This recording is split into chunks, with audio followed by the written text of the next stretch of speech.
episode 117 of the All the Book Show, the official podcast of the David A. Howe Public Library, where we talk book news, author news, and literary news. And for those of you just joining us, I'm Eric Mickles. And I'm Nick Gunning. Yeah. Joining us today is our special guest, no one. No. Wow. We've been on a hot streak. For those of you just joining us, that's Nick Patton Humor. Yeah, we've had a special guest for the last That's 5 true. episodes, Yeah. I feel like. Yeah. It's nice to just get out, though, and be by ourselves. That's on right. This. That's Just right. The classic. Well, if I'm being honest, they were just weights on our necks, just dragging us down. Cement shoes.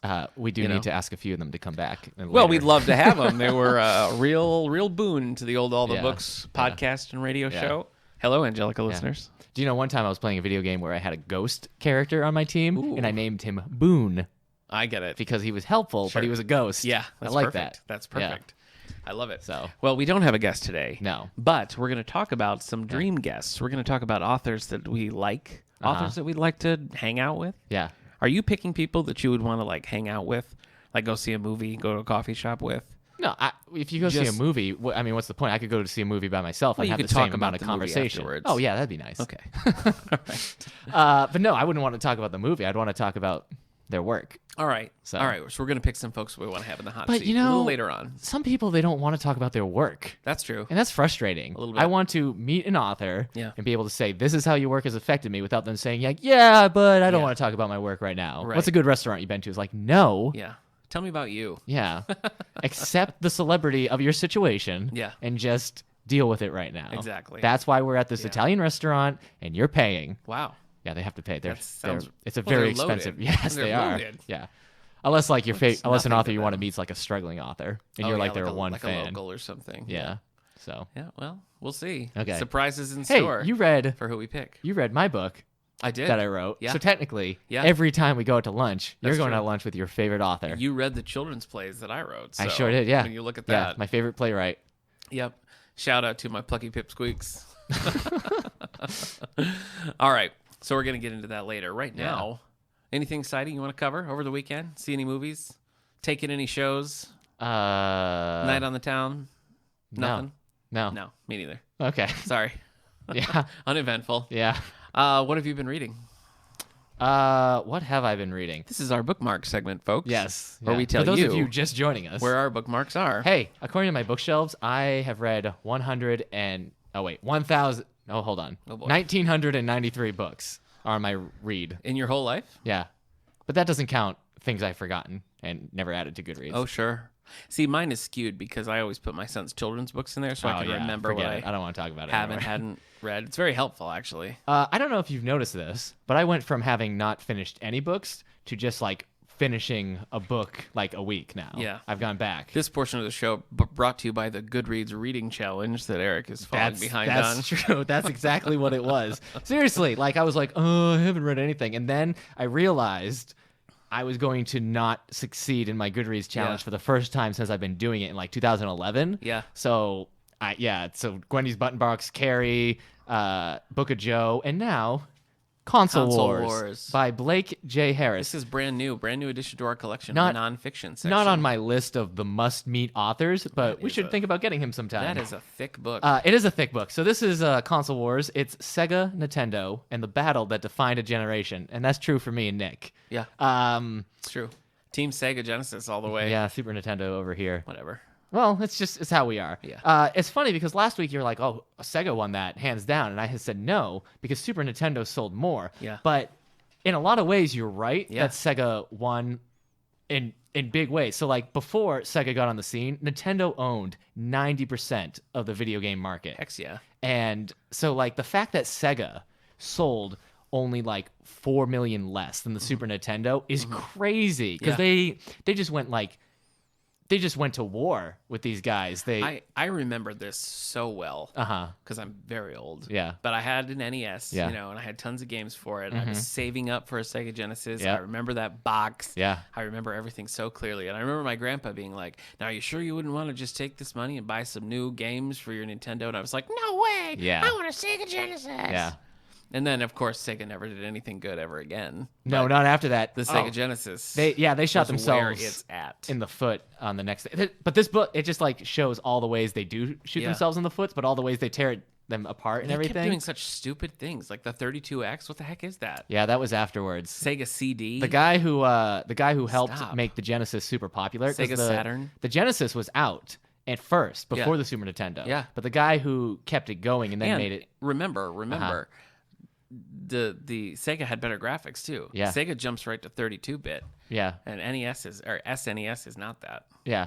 So But so the guy who took over to do like in charge of Sega of America Yeah. was the guy who was it Pauly Shore it was making video games? oh my gosh. I can't Tom Kalinske. Pushing buttons.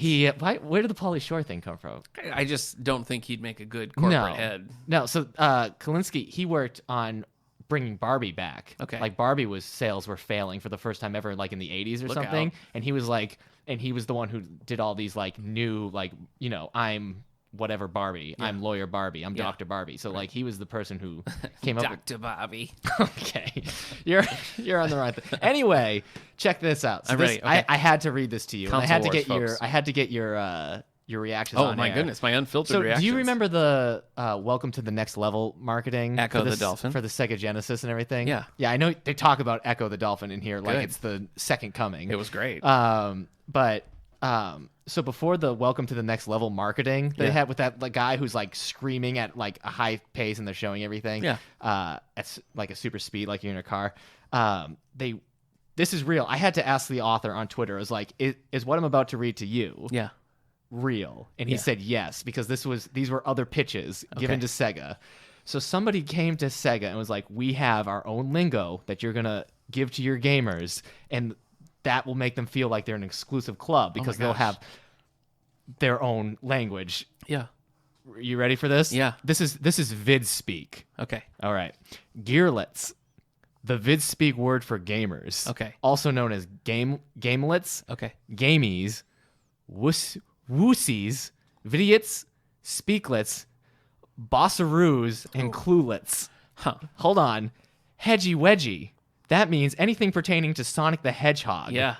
Or a fan of Yeah. Sonic the Hedgehog. Yeah, I'm also, hip. Also a cute little way Sonic has of stamping his foot when he can't believe you're slow and stupid. Yeah. Hedgy wedgy. Edgy wedgy. Whammy jammy. The way yeah. you feel when you're playing a good game. Yeah, I got a major case of the whammy jammies. Gobbledygook, running wild, running fast, Yeah. running all over the place without real. time to say hasta la vista, baby. So they fit in a hasta la vista with a gobbly. Good for them. The goop. Mobile mover with wings. What do you think that is? That's what gamers call the Game Gear, which you love. It's a yeah. mobile mover with wings, man. Man, I loved that Game Gear. Master Blaster. 6 batteries last you 25 minutes. What you do when you start playing the Sega Master Module is whatever you're a that Master is. Blaster. And then I was Brahms. I was drunk with power. I was mad with passion. Wow. Somebody came to a company to pitch those ideas. That makes no And sense. Sega said no. Obviously, them. But Good for them. it's crazy. I feel like Nintendo, Uh-huh. like Sega is just a mistake after a mistake. You got 32X, which is And the an Saturn add-on at to the Genesis. same time. Then you had Saturn and Yeah. CD, like Yeah. back to back. Yeah. And then That's when the guy Dreamcast, leaves, yeah. where there's no games. Yeah. And then Sega just fell down a well. Yeah. I feel like for Nintendo, Yeah. all you can do is be like Virtual Boy. Right. That's it. Well, it talks a lot about how Nintendo they went behind Sony's back because Sony was going to make them Fresh. Sony was going to work with Nintendo to do CD technology Yeah. for their next Nintendo. and they were like, after- no thanks, I'm Jammy yeah. Whammies. And not only did they say no, they didn't tell Sony no until a press conference where they announced Philips was going to be joining them, and Sony was like there waiting to hear their name announced, and it wasn't. And Sony was so mad, and they were going to work with Sega, but Sega of Japan said no thank you. So then Sony's like, fine, we'll make a PlayStation and we'll own the market forever after Yeah. this. Wow. Nintendo kind of got back because of Donkey Kong Country. Right. It sold 7 million units. Pretty good. Do you know how that got made? This is the last story I'm going to share about Console Wars. Okay. A guy who was over in America, Mm-hmm. working for Nintendo of America, wanted to make a great game, was trying to convince Nintendo of Japan that he could make a great game, and they were like, no, only a good game can come out of Japan. That's and true. he was like, so he came up with all these reasons why you can make a good game anywhere.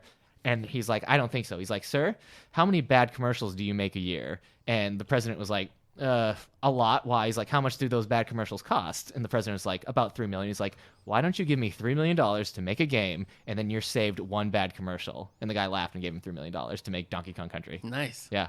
That's pretty good. So, yeah, it's great. And the book is told, like, I think I said this last week, it's not told like a nonfiction book. It's a lot of the conversations are like, it's prose. It's told in prose. But it's interesting. Okay. So a lot of it is probably... I often don't like that with nonfiction. I didn't pick this book up years ago because of that, but everybody's been talking about it since, about it being one of the best books on video games. So there's a pretty good McCartney, a well-reviewed McCartney biography, but it's written like a novel, and I just don't the dialogue is where it comes in. Yeah. Harder to swallow. Yeah. Because you're like, well, that's not a not style that I enjoy. But he throws in enough, like, it's just the dialogue that I usually have that problem. But anyways, so that's good. Yeah. Now I'm gonna have to write down cue cards with all of those Sega speak, because I wanna. Oh my I want to gosh, try to get that's that. terrible. I want to try to get that going. And all right, so we have that in our library, and I just that was a long bookmark on just that, but I had I'm very excited about this book. But I just started Killers of the Flower Moon: The Osage Murders and the Birth of the FBI by David Grann. It's about we've talked about this. That was a nonfiction bestseller. It probably still is for a long time. Yeah. Yeah. It's about the Osage County Native Americans who owned land that had tons of oil, and how they were being murdered, and how no one was looking into it, and how the FBI had to get things together. Wow. It's interesting. I wanted to read this because I liked Mindhunter recently on Netflix, which is about serial killer and the birth of profiling. But That's it's based on a book too. I mean, yeah. It's interesting to watch something like that and also read this, because like we just have so much stuff in our lexicon and in our minds already about like criminal profiling and about how you examine a crime scene and stuff, and it just wasn't there. Even like in 1920, like people were like not dusting for fingerprints or anything, and it's just kind of it's weird. It's weird to think about how like maybe not so long ago that was, and how recent some of this stuff is, like our understanding of crime. Yeah, that's all. Yeah, that is interesting. So when they're like, oh yeah, we didn't look for the bullet, it's like, what? Yeah, you wouldn't look for the bullet? Yeah. So yeah. Well, I think it's funny how modern some of that stuff is too. Like my wife and I love Columbo, and we watched a couple sometimes where it's like they'll do things, and it was like, well, obviously that's going to be the thing. Like they're dragging bodies around, and it's like, you can't do that. Yeah, it's crazy to think how anyone was ever caught ever before all this stuff. Like John Mulaney has a bit about that where the cop's like, oh, there's a bunch of blood on the floor, and the cop's like, gross, mop it up. And then he's like, now about my hunch. Yeah. Like, it's just crazy to think like, how did you must have been like, had to be the worst criminal to get caught back then. I did it. Yeah, I know. It was me. So here's a photograph. Yeah. Wow. Is that it for you? Yeah. Okay. Sometimes if like a laundry machine at the laundromat that I was using doesn't work, I look and I'm like, I'm going to get caught for this. Yeah. Everybody's going to I'm on camera. Yep. My fingerprints are all over this laundry machine. I couldn't get away with a broken laundry machine. You're in a lot of trouble. Let alone murder. You're in a lot of trouble. So, what? No. Well, now you've just admitted it that you broke a laundry machine. Oh my gosh. Yeah. I don't think they usually call them laundry machines anyway. But it's not really. Oh, that gave me away. That's not really what kind the of point. Sick freak would call it a laundry machine?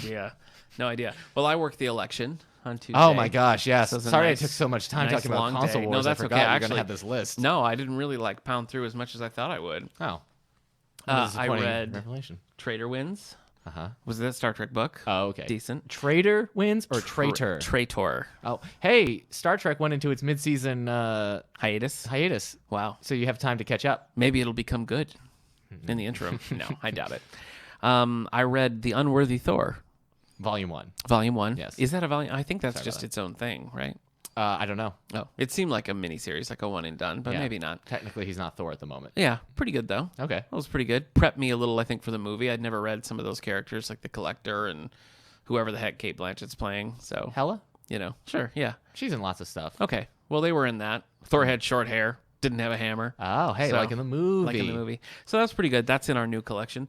I read a J graphic novel from Eric's neck of the woods, Batman, Teenage Mutant Ninja Turtles. And it was fun. Nice. Are you going to talk about about the art? Yeah. The first bit is from like the classic Batman animated series era. And then there's an epilogue set in the new adventures with Nightwing and the Mullet. Yes. So Awesome. that was pretty cool. So anyway, yes, your question here. I was flipping through the back looking at variant covers, and one of them was like by Chad Thomas. And I was like, I know a Chad Thomas who was an illustrator.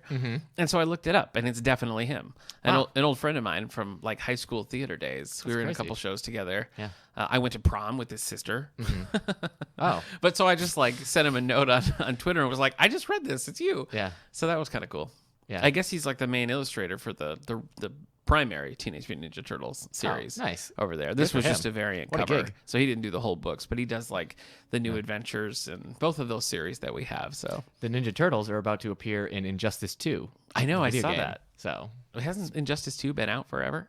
yeah, but people with the internet are able to download new content as I it's see. released. Okay. Sure, I've heard of that. So anyway, shout outs to my old pal Chad Thomas. Yeah. Keep up the good work, buddy. Yeah.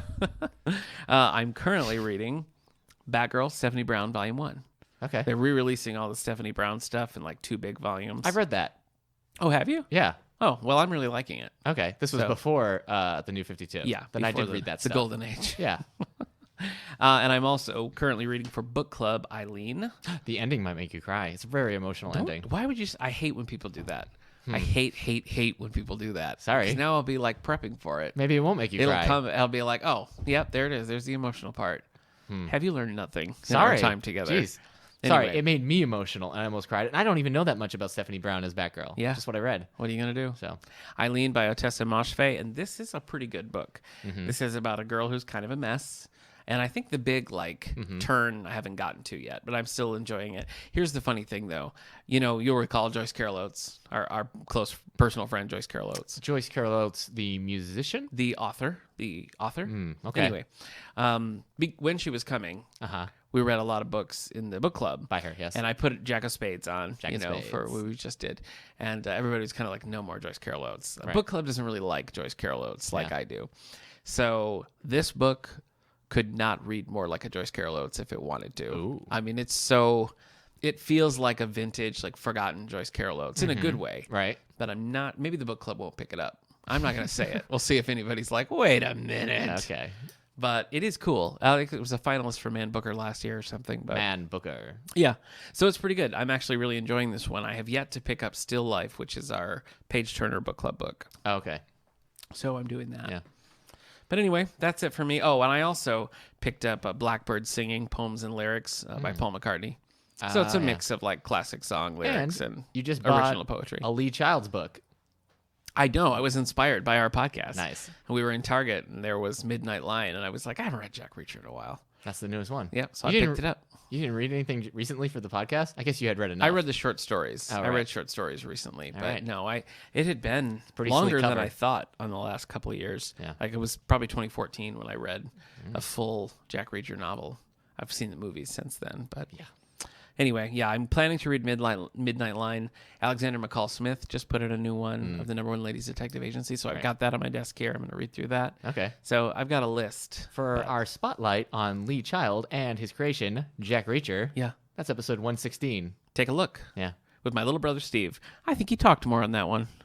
More than More other than he podcasts has he's done in on? past. I might give it up to the James Patterson? Yes. Yeah, I think you're Maybe. right. Yeah. That probably holds the key. Yeah. Congratulations, Steve. Anyway, let's talk book news. Hey, what was that hilarious game we played like a few weeks ago?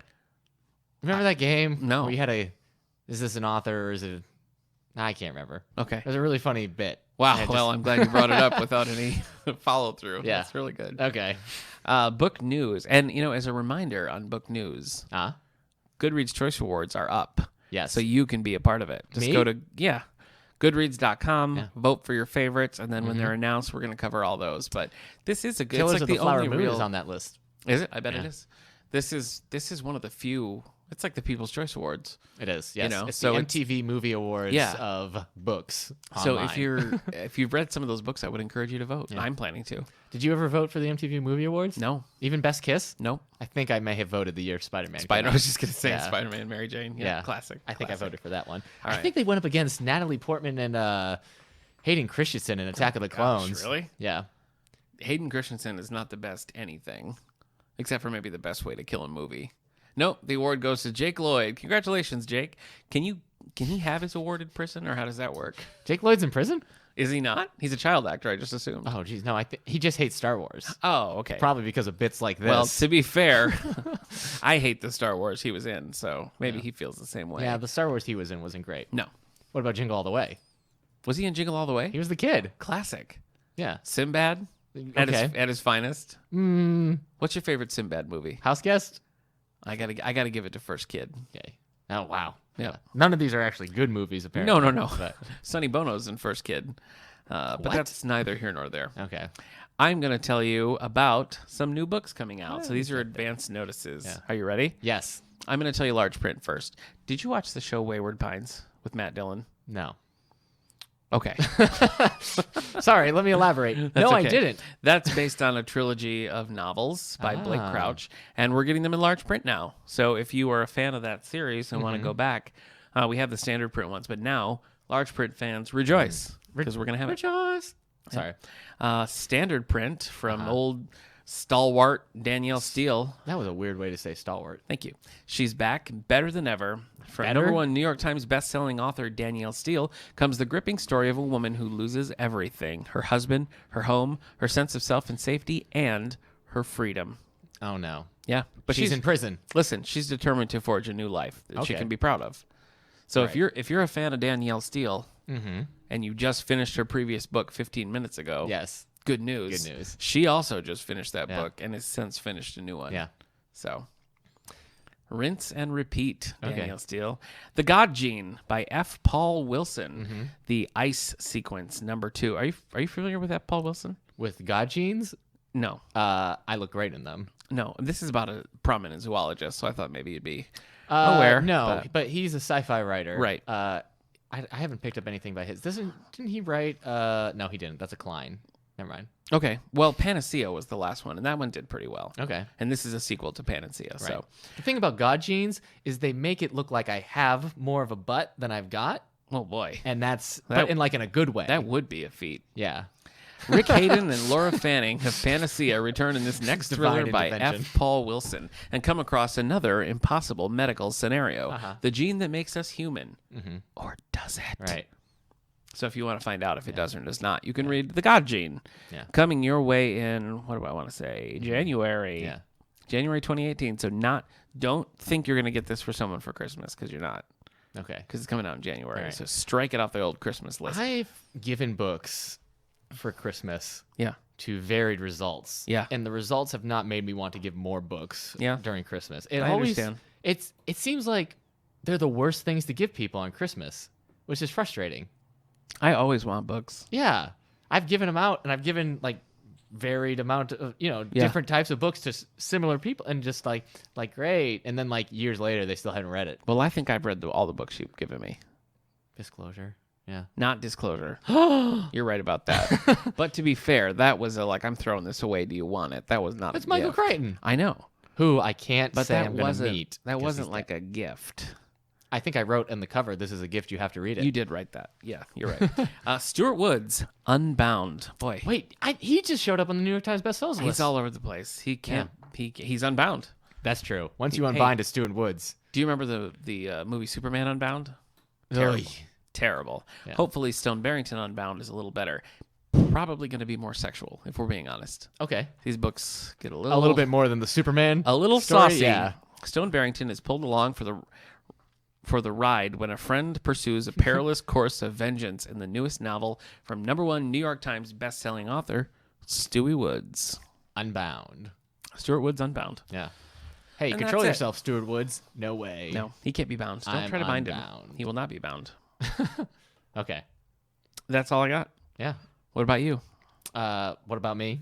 I would You like want the to New know. York Times bestsellers list? Tell me. All right, let's start with hardcover nonfiction I think we should. for adults. Yeah. Hey, number 15 on this list for nonfiction is Why We Sleep by Matthew Walker. Texas Ranger? So he's a neuroscientist using recent scientific discoveries to explain the functions of sleeping and dreaming. I think I figured out why we sleep. Why? It's not funny. I was just going to say because we get tired. But Okay. it seems like, why do you have to answer that question? Oh, Just okay. why do you sleep? I need it. Yeah, boom. I haven't Write a book. lately though, because I have a toddler. Oh so. yeah. Hey, I think this is the first time you referred to him as a toddler, not a baby. Yeah, he's a toddler. Yeah. He's in preschool. Yeah. He's not a baby. No, I know, but you always say like I have a baby, so I can't sleep. Oh, that's but true. He's a toddler. Yeah, he's a big boy. So why didn't? Well, he's upgraded even faster than I thought. Yeah, he's listening. What did you say about me, Dad? All right, so number 10 on this nonfiction list. What Does This Button Do by Bruce Dickerson. Well, that's an intriguing title. Yeah. What does it do? The lead singer of Iron Maiden discusses his time as a competitive fencer, airline pirate, and cancer survivor. And not once in there does it say he's going to talk about being an Iron Maiden. Oh, nice. So, yeah. Maybe you'll find it. What? Maybe he'll find what? Why he's going to... Oh, okay. Yeah. Number 9, Astrophysics for People in a Hurry by Neil deGrasse Tyson. This has been here for 27 weeks. Yeah. I might actually want to read that. You might. I'm not super smart, and I have a hard time understanding that kind of science. You do? So, well, astrophysics, physics, yes. I can't understand physics. There's too much math involved. I understand. So, I know the difference between the unstoppable Juggernaut and the immovable Blob from the X-Men. Right. But that's about where my physics end. So, Yep. Number 8. Nothing can stop the Juggernaut. Nothing can stop the Juggernaut. Yeah. Yeah. What's the Blob say? He's immovable. He doesn't really. He's usually like He's just eating like, yeah. Usually he'll be fighting the X-Men, and the artist will draw him holding like a big tub of ice cream. Yeah, it's like, he likes... I get it. His mutant power is that he's big, but Yeah. that doesn't mean he's a glutton. Well, he's got a carbo load. He needs... His blood sugar drops like that. Yeah. Looks like we got 2 new entries in the Brotherhood of Evil Mutants. Yeah. Ben and Jerry. Am I right? That's so stupid. All the books does not state that Ben and Jerry would actually be part of the Brotherhood of Evil Mutants. No, I don't think they Nor would be. that people They do their best. Yeah. Standing up for lot mutant of rights free are trade, necessarily evil mutants. Yeah. Right. So, okay. Number 8, We Were 8 Years in Power by, oh boy, Ta-Nehisi Coates. A series of essays. You may know him from Black Panther fame. He writes that Black Panther series. The Nation Under Our Feet, the new one? Yeah. Okay. Yeah. A series of essays that cover each year of the Obama administration and the writer's own journey.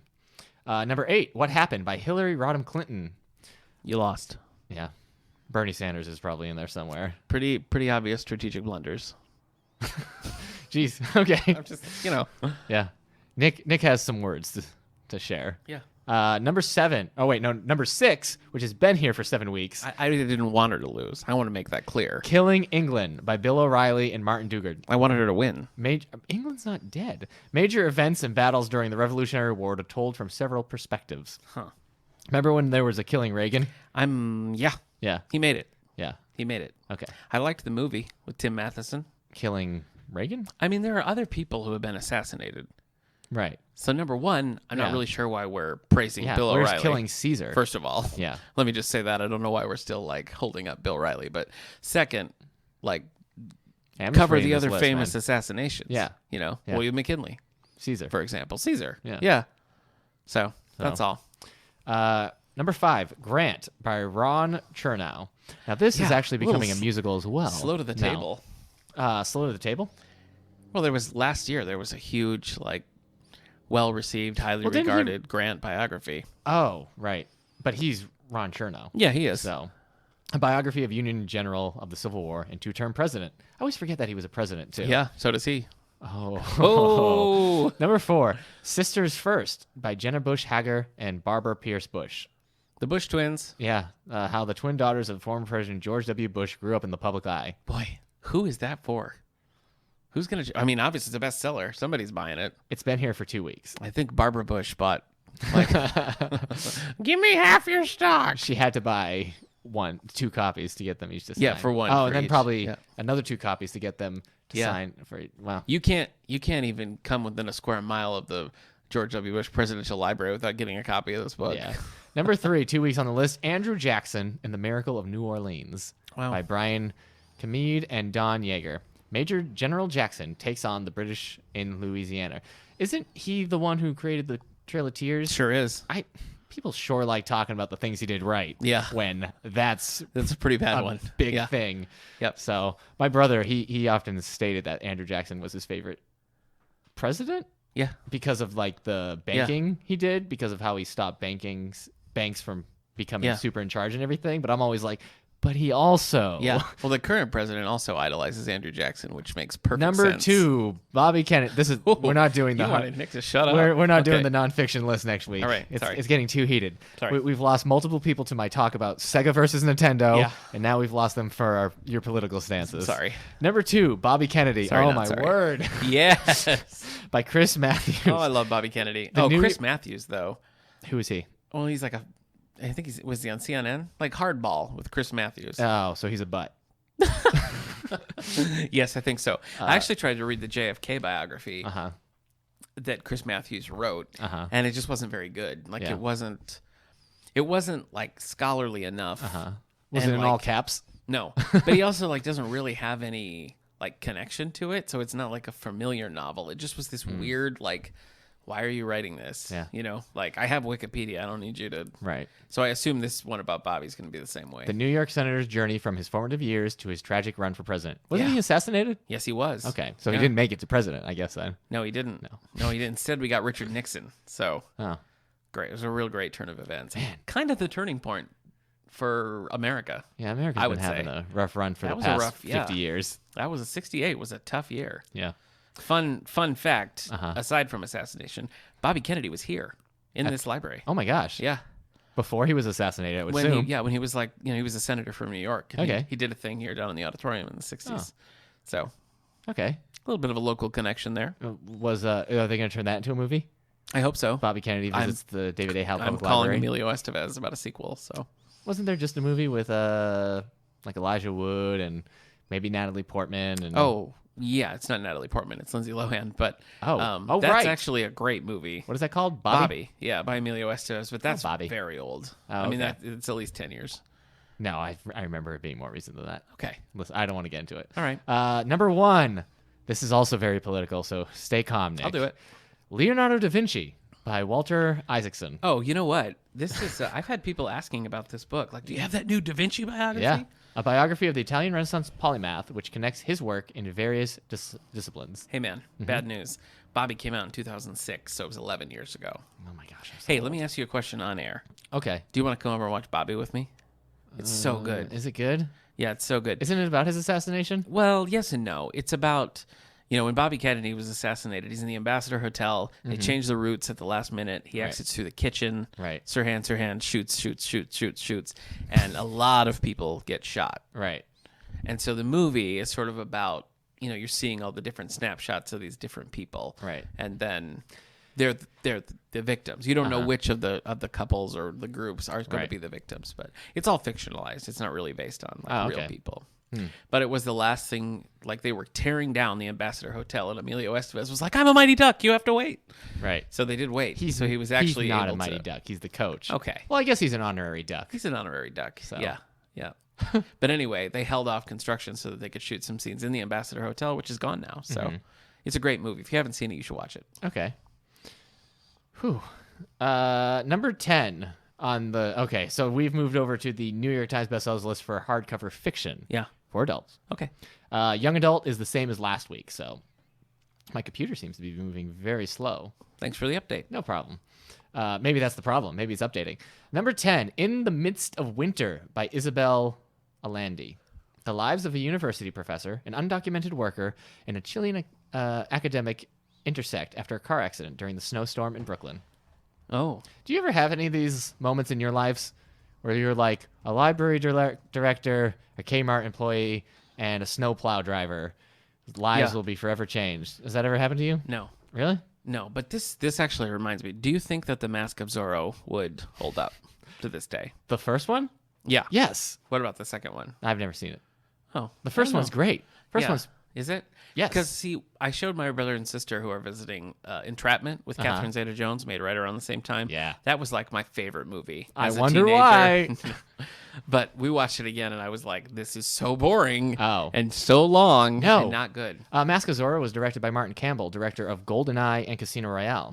And Green Lantern. You always forget. You always remember Ryan Reynolds, unfortunately. Green Lantern. So anyway. Yes, I think the Mask of Zorro would hold up. I was Zorro twice for Halloween because of that movie. Have you Also, we didn't have tons of money for Halloween costumes. Yeah. Have you read Isabel Allende's Zorro novel? No. Oh, it's supposed to be really good. Yeah. I only want my Zorro movies to have Antonio Banderas. It's a book. I know. Okay. I guess I could read it as Antonio Banderas. I think I would. Yeah. I wouldn't read it as Chris Kattan's Antonio Banderas. Hey, let me ask you a question. Yeah. Are we going to get to the end of this list? Do you want to read Isabel Allende's Zorro together as a book club and then talk about it? Maybe.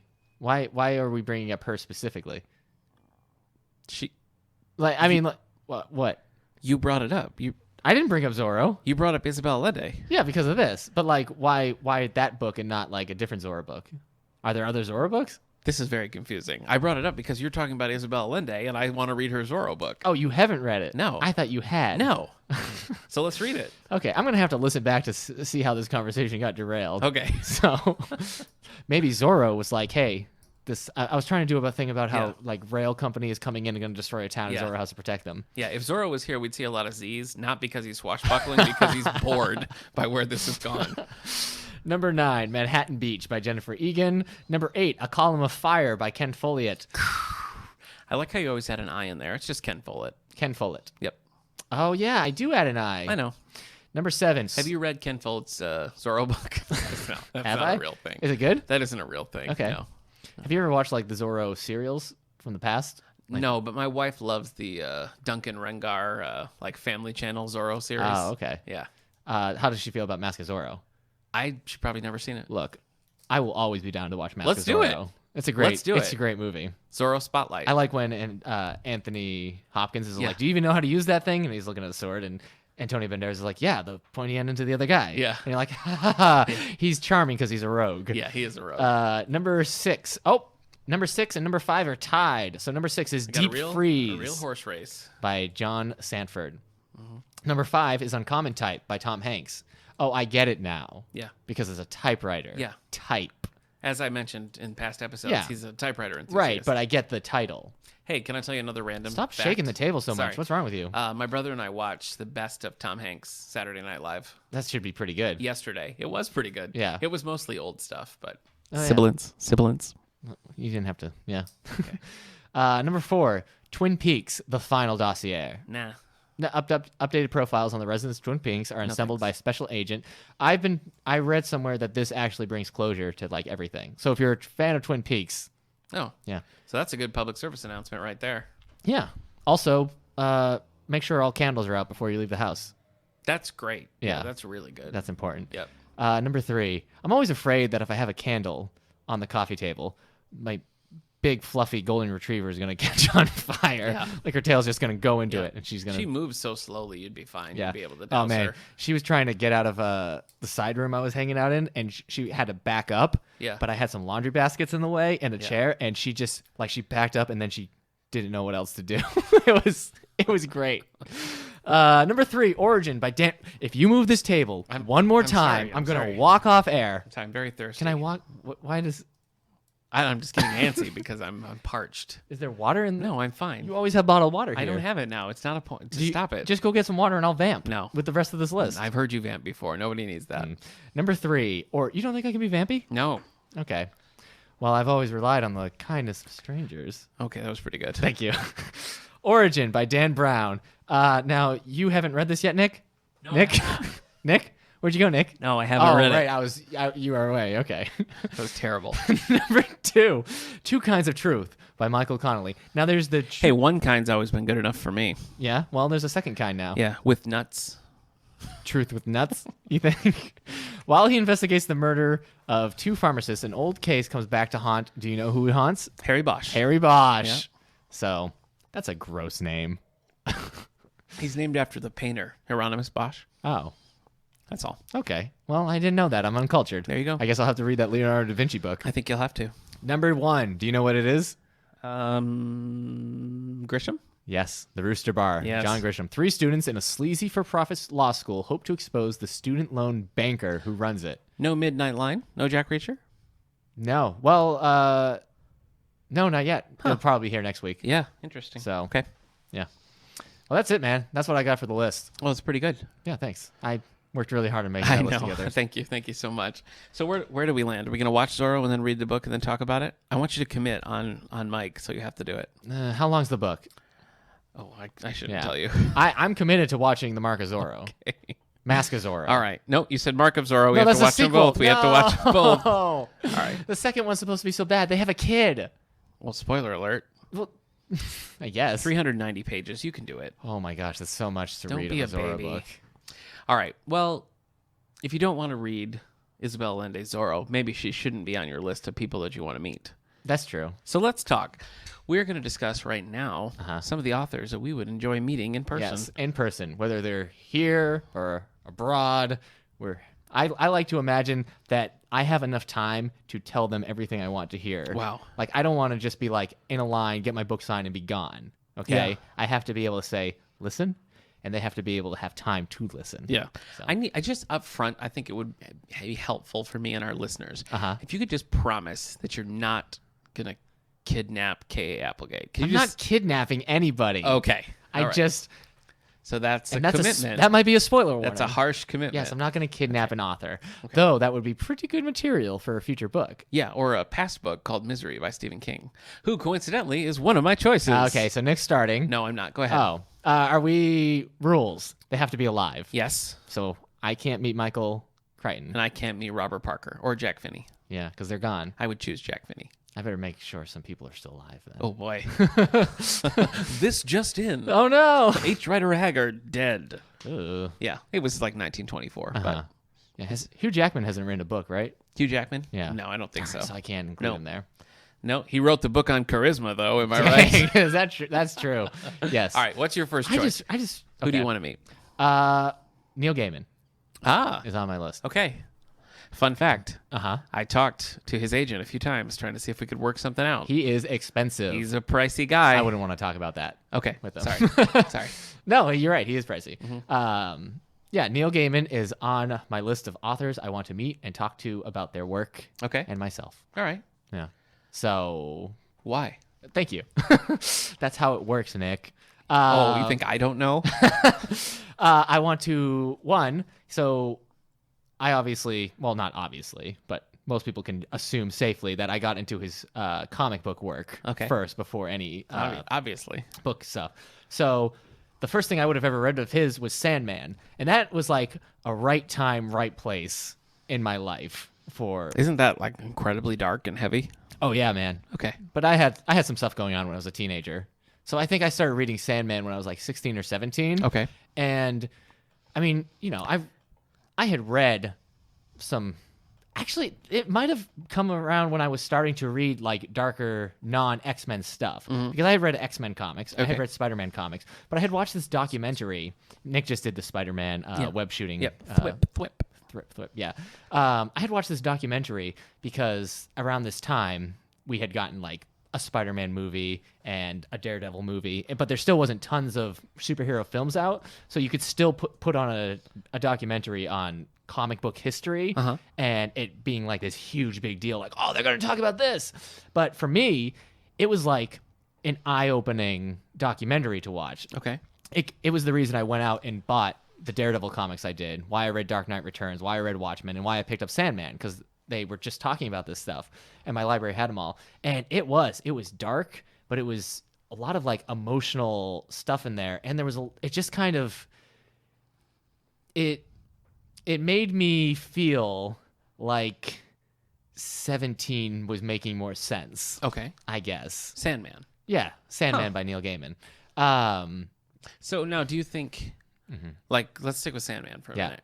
Do you think that that would be your main focus if you sat down with Neil Gaiman? You would talk about like Sandman and what went into Sandman. Yeah, I would have to. I mean, that would be it. I would probably want to talk to him about why I like that was another important thing. Neverwhere, along with The Name of the Wind, made me realize there's fantasy. There's modern fantasy that I enjoy. Because for a while I was like, I don't like fantasy books. I don't want to read fantasy books. And then I read Neverwhere. And I was like, oh, I do want to read. Okay. But yes, it would focus on Sandman, and then I'd want to talk about like Marvel 1602 and sure, other stuff. That Escape to Fire. Yes, my copy. Yeah, Escape to Fire and a Nick loan. Mm-hmm.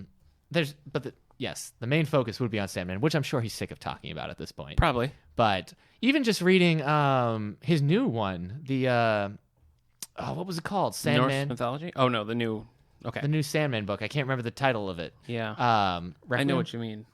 I was thinking Requiem, but I don't actually think that's true. But that and I have Endless Nights. They're just so good. It's just because the stories are about people, and then Morpheus, the Sandman, he interacts with them. Sometimes like he won't even show up in a story until like the end. So like he'll tell a 6-issue story in these comics, and then Sandman will show up at the very end, and that's how it becomes a Sandman story. Sandman Overture. Thank you. Yes, Overture. I enjoyed.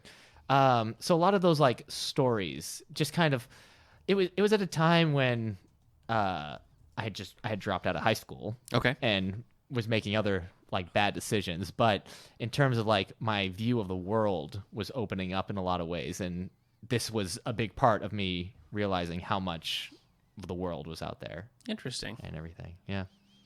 He would be an interesting one to talk to. Yeah. I'm not a huge Neil Gaiman fan. I mean, I've read more of his children's books than other things. Right. But he definitely has a very distinct voice. Yeah. You know, I think it's a good choice. Yeah, I think that's a good choice. If you want to hear us go in depth on Neil Gaiman, we did a spotlight. Check out episode 51 of the All the Book Show featuring our musical muse Ben Lehman. Yeah, was our guest he's our that musical time. muse. So you can tune into that. Yeah. All right, Neil Gaiman, solid pick. All right. What about you, man? Oh, Who's your first? I don't know. Is it Stephen King? It was really hard. I mean, Stephen. Yeah, okay. I'll talk about Stephen King. Okay. Is he on your list? Yeah, he is. He's one of the three. I think Stephen King is maybe the only like. I don't know if he would appreciate me calling me a pop writer, but I think he's the only like pop writer that I have that was sort of in the top. Like I wouldn't really, as much as I like Grisham, I don't think I would have like put him up there as someone that I want to read. But I feel like Stephen King, there's just so many like layers. There's so many levels. One thing that I've always really appreciated about Stephen King's writing is the way that he has kind of a unofficial, like sort of a soft universe, you know, where he takes he takes things. I mean, some are very obvious, you know, like The Dark Tower and direct sequels and stuff. But outside of that, you know, he reuses some settings, and it's not really important to the story. You know, I always think about Bag of Bones is one of my favorites, and that's about an author, you know, a famous mystery novelist is the protagonist of that. Right, yes. And in some of the other books, they'll occasionally mention like reading the latest Mike Noonan book. And I just think that's such a cool connection. So I like that he seems to kind of, I think in that way he keeps all of his work kind of present. You know, it's like it's all sort of right there, existing together, floating around. That's true. And I think some of the things he does are definitely creepy, like definitely spooky. But I think about the psychological aspects of The Shining, for example, and I would just be interested to know like where that comes from and what he's thinking about, how much cocaine he's still doing, if any. Right. He just has an unusual career. That's true. That's so true. Yeah, I would like to meet Stephen King. Yeah, and he remains so prolific. Yeah. I mean, he hasn't, I guess maybe he's slowed down a little bit. It seems like there are years where you're getting like multiple Stephen Kings. Well, he was hit by a van, and now he's like 80 years old. Yeah. The Dark Tower movie probably took some wind out of him. That's true. Oh, Lord, please let it be good. What number episode is that? Do you remember? Stephen King? Yeah. Oh, it's boy. early. It's one of our very earliest episodes. Shining a Light on Stephen King, it was called, I know. That maybe even episode 10, because it was in October. Yeah. So. Would you want to meet Stephen King? No. Well, I mean, I guess I would talk to him. It'd be exciting. I'd have more. You wouldn't snub him. No, right. I might not have too much to talk to him about. Because what would I'd say I like Salem's Lot. Yeah. I guess what's interesting about him too is that like he doesn't seem like a ghoulish, creepy man, you know, but like that's the kind of stuff that he writes, you know. So like, where does that come from? It's episode 9, by the way. Darn. Episode 9. All right, Spotlight 10 is our Stephen 10 King. favorite books each. Yep. Duh. Yeah. Like we do a spotlight on an anniversary episode. Yeah. We gotta start planning our 125. Yeah, it's coming up. So that's important. So for Neil Gaiman, your book, if you were going to recommend a book to go to, you'd say? Ooh. Then I guess I wouldn't recommend The Sandman. Okay. Because some people can't handle some of that. That's hard because American Gods is good, but it's weird. Okay. But it's also a show. Yeah. I guess it's Neverwhere or Ocean at the End of the Lane. Okay. Oh, my wife loves that. Ocean Yeah. at the End of the Lane. Yeah. This I haven't seems read to it. be the. I think for Stephen King, probably my favorite is Bag of Bones, but I think I would tell somebody to start with The Shining. Oh, really? It's just such a like pop cultural like touchstone. Yeah. You know, and even if you're familiar with the movie, that means nothing. Like when you sit down to actually read the book, it's so different. So Right. I think I would say that. Okay. Who else you got? Is that on the audience channel? Yeah. No. That's Mr. Mercedes. Oh, that's Pierce Brosnan. Yeah. Okay. Yeah. Bag of Bones. Yeah. Bag of Bones. Pierce Brosnan. Well, then the second author I need to talk to, so that I can tell them about how much they affected me, is a Mrs. Catherine Applegate. Otherwise known to me, I've only just learned that she's Catherine Applegate in like the past 10 years. I'd be calling her K.A. Applegate forever. Right. So I don't know what the A stands She for. writes the Boxcar Children. Is that right? Stop. No, Goosebumps. Nope, not Goosebumps. Okay. Sorry. That's a R.L. Stein. yes. No. Okay, so she wrote the Animorph books. So that's Yeah. Yeah. How have we not done a spotlight on her yet? We need to. I need to read her new Juve Crenshaw and The Wish Tree. Doesn't she have something new like coming out? The Wish Tree. When is that? Just came out. Oh, it's already it did? out. Oh, Yeah, it did we just have come some out. copies and they're checked out. So, also her husband is Michael Grant, who writes the Gone series and other young adult books. Wow, she is prolific. I mean, Yes. there's a million Animorph books, but even if you take those out, Everworld, The Revenants, Remnants. Sorry, Yep. those other 3 books. She has one called Making Out, the Making Out series. Oh yeah, I didn't read those. No, I bet you didn't. I didn't. Roscoe Riley Rules. Yeah. And then quite a few standalones. Yeah. So. So basically, Yes. they were my like, I was reading Animorphs long before I was reading comic books. Okay. And into superheroes. So the way I got about comic books was the way I was about Animorphs. Like I had to have all the books. I had to read them all multiple times. I mean, they were like the Animorphs were my heroes as a kid. Like all the characters, like they were the way X-Men became as a place where I wanted to go and escape and be part of a family was the Animorphs for me. And also I could be a tiger if I wanted to be. You so sure that would have could. been great. No problem with that. It was like my escapism out of school, out of home, out of everything. It was just I don't think I had that.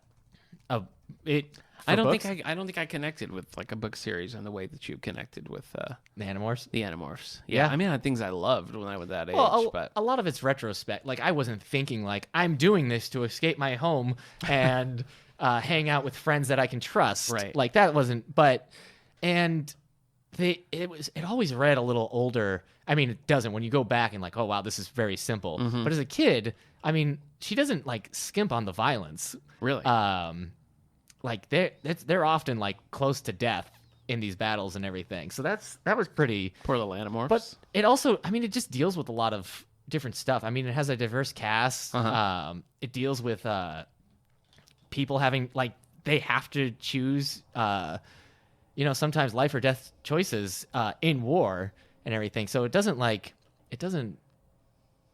softball. Okay. With some of those topics, even though it's a kids series, even though it's a bunch of kids turning into panda bears. I don't think they ever turned into a panda bear. Yeah, that seems like a missed opportunity. Weird choice for you to make. Polar bears, yes. Sure. Also, one time they went into the time of dinosaurs. Oh, So that's a merging of your perfect worlds. yeah. So I would just have to tell her like, hey, a lot of moral code was instilled in me because of the Animorphs. And I mean, even still, like I talk about them like they hold up, but I don't know how well those books hold up now. Like I don't think I could read them now. Maybe I could. I bet you could. I think you could. If anybody could, it'd be you. But like I still think about like, man, they were so good and they were so like smart and I don't know, left an emotional impact on me. So yeah. Okay. There was a character named Eric in it, but it was with a K and he was an android. Whatever. So a lot of impactful stuff, like a lot of really stuff I like in sci. There was one where the android, it's an android race. Okay, this is pretty exciting. Okay, so I'm ready. There was this android race. I think it was called the Chi, but I could be wrong about that. It's been a long time. So they wanted to be reprogrammed so that they could fight because they were programmed to be a pacifist android, right? So they couldn't actually do any violence. And so the Animorphs have to go and get a device that will let them reprogram them that the Yeerks have. The Yeerks are the aliens they're fighting. Sure. And so they do. They finally maybe every episode's a KA Applegate spotlight. they have to go. Yeah. The Animorphs go and they get the item or whatever. I can't remember if it was a switch or a program or Infinity whatnot. Stone. And they do it. And Eric, the android, is able to go in and save them and like kill. He kills all the people they were fighting that were going to kill the Animorphs. Wow. But at the end, he's like devastated by what he's done. Sure. And he's like, how do you guys deal with this? He's like, and Jake is like, we try to. It might have been a Marco book. It was a Marco book. Okay. It has the Spider Wolf on the cover. Ooh. And he's like, we just try to move on. We try to forget about it, push it aside. And he points at his android brain. He's like, I don't forget. And it's just, that's really like impactful. And you're like, oh, that's right. Because he's a robot. He can't forget these things. And then you're just like, that's so sad. Yeah, he's stuck with it. And it just kind of like punches you in the gut. Even, as a kid, that's all. Poor Eric. Yeah. We're talking about. So K.A. Applegate. Yes. All right. I would just have to tell her how important the Animorphs were to me. And Everworld was pretty good too. But everything after that was like, I'm reading it because you wrote You wanted it to be the Animorphs. Yes. Sure. And you haven't read her newer stuff. I'm going to, so we can do a K.A. Applegate spotlight. Yeah, that's a good idea. So all right, I'll do it. So we can talk about the Animorphs. Definitely. Because we never do. No, we don't. We don't. All right, I'll read the first Animorph book. And I'll watch the first season of Lois and Crenshaw Clark. or whatever. For you. Okay. For my next pick, I would choose Jonathan Franzen. Really? Author but you of hated The Corrections? Yes. I did. I sure did. Author of The Corrections, Uh-huh. Freedom, Purity, lots of other things. I feel like he would just be fascinating. Okay. Even The Corrections, which I didn't like, it just was. I understood why it was such an appealing book to so many people. It won the National Book Award, Right. And it was endorsed as Oprah's book club pick selection, which the publishers were like, that's great, that's amazing. Now we're going to sell 1 million copies, Right. And it did, and I'm sure it helped. He hated it, Really? and it was like, please don't do that. Like, please take that off of the book. I don't want to be Oprah's book club selection. Right. Everybody was like, shut up. Right. Sure. But no, it's actually the follow-up that I like, and that was Freedom. And Freedom is just a book. It's a messy book about a messy group of people. Hey, you're kind of a messy guy. Thank you. No, it's okay. And there's so many different like psychological and emotional things like pulling these characters around. Right. And I feel like it so expertly balances even these odd little like side stories, and it all just sort of comes together so well. And it just, he must just have a fascinating mind, to be able to like sit back and do that sort of thing. And I felt the same way to a lesser extent with his more recent book, Purity, Right. which I probably gave like a 3 out of 5 because it was another one where certain aspects of it I just was enthralled with, loved. And other things, it was kind of like, that doesn't really speak to me, but whatever. Right. But he's had a kind of a diverse career. I mean, he started in nonfiction, which was relatively prominent, had some novels prior to Corrections that like nobody's read, and then since then has been sort of just rising a little bit. And he's one that he's one of the few that I'm eagerly like, just write another book already, like I want the next one, I want to dig into it. Yeah. So I think he would be an interesting guy to talk to. Yeah. And I think that would be Based off of Freedom. mostly based off of Freedom. Right. But even though I didn't like The Corrections, I get it. Like I get. No, you hated it. No, I did hate it. I get it. I get the purpose. I get what he's going for. It just didn't. I didn't get anything out of it. It didn't speak to me. Okay. But it did other people. So Right. So that's my number 2. Okay. We've gone kind of long here. Okay. Should we stop at 2 and I don't know. Well, why don't you just give me we'll just do a quick. All right. Well, I can't meet Michael Crichton, No, as you we can't. said. So, any comic book writer you'd want to meet? I'd like to meet Chris Claremont Okay. of X-Men Sure. fame. That totally makes sense. So, thank you. No, not really. I don't Really? think I'd want. No, John Byrne? No, I He's don't kind of a think so. jerk. I don't think so. Yeah.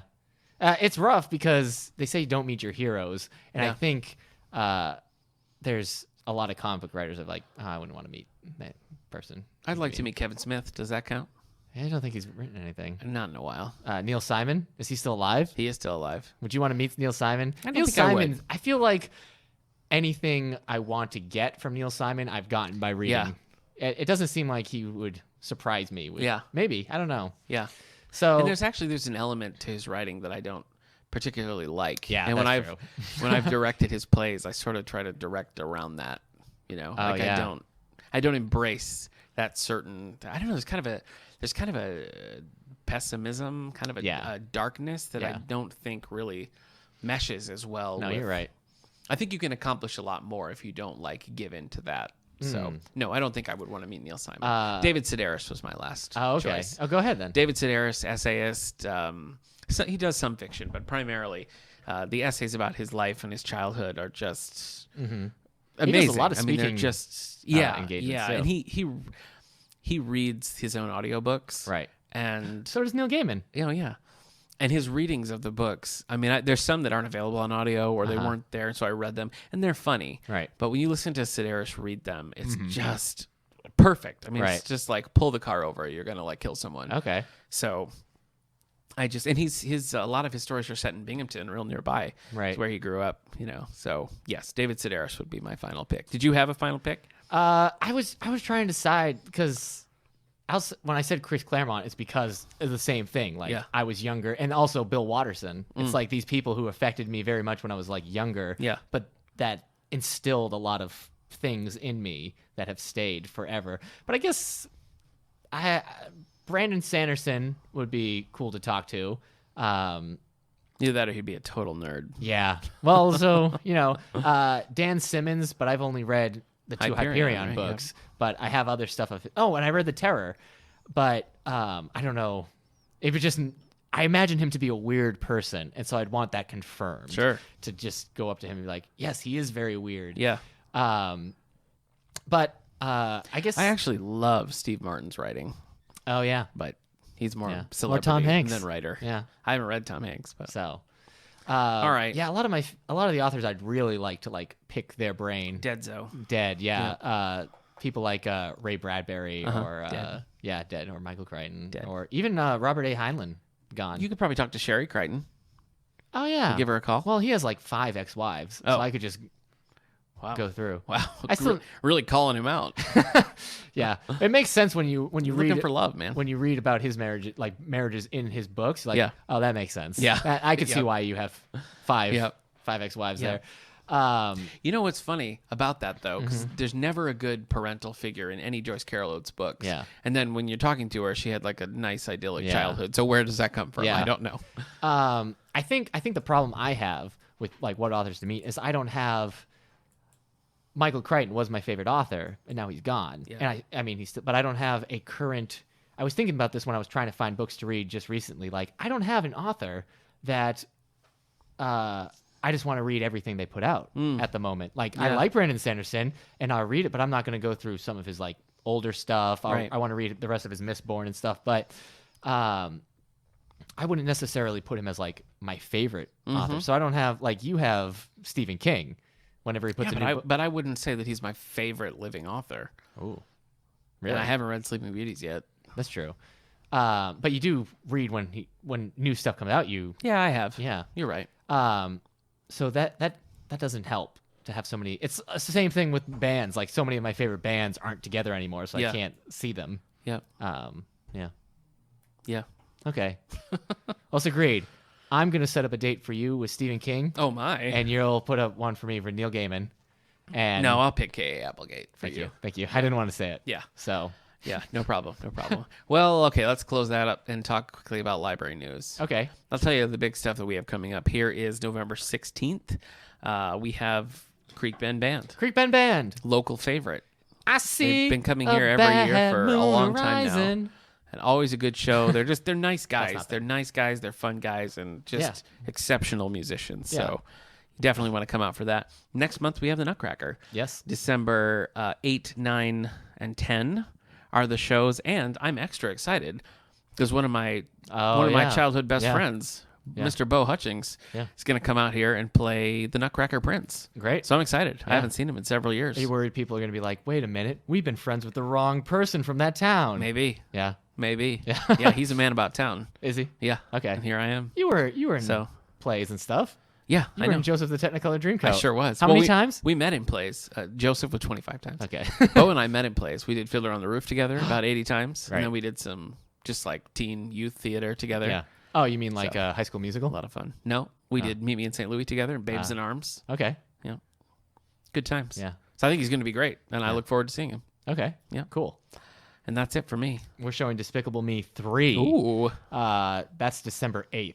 Okay. That comes out that week on DVD, and we're showing it. Look at that. So that will be hot off the presses. That'll be our last after-school movie of the year of Okay. 2017. Close the shop. And what a year 2017 has been. Sure was. Our senior matinee for this month is Grumpier Old Men. Oh, geez. Just as good as the original. I haven't seen the sequel. Oh, it's so good. Is it? Yeah. Better? All right. I remember Better? liking No, the probably first not. one. I mean, Sophia Loren is in it as sort of a date for Walter Matthau. Okay.